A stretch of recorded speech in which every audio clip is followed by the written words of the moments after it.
Hello everybody, my name is Lena, and for my video today I decided to create a triangle using the turtle method.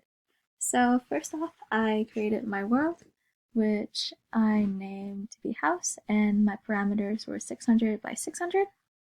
To create my turtle, I typed in the class turtle, then named my turtle to be turtle1, then entered it and typed new turtle and entered the x and y coordinates and where I want my turtle to be. So I chose 300 by 300 in my world house. This should place my turtle in the center of the house. The methods that I used to create this triangle were forward and turn.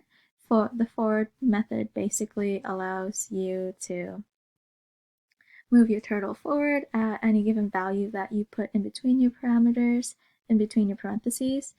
And the turn method allows you to turn your turtle either right or left.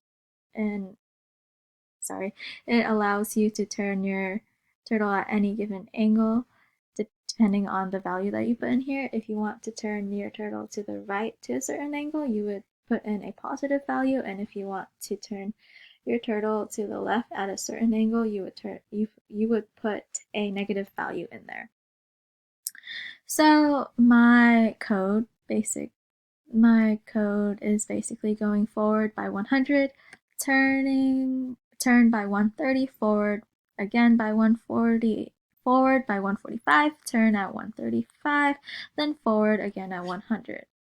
After you save and compile this, when you run it, your turtle should look something like this. Yeah, thank you for watching. I hope you guys enjoyed my video. Okay, bye!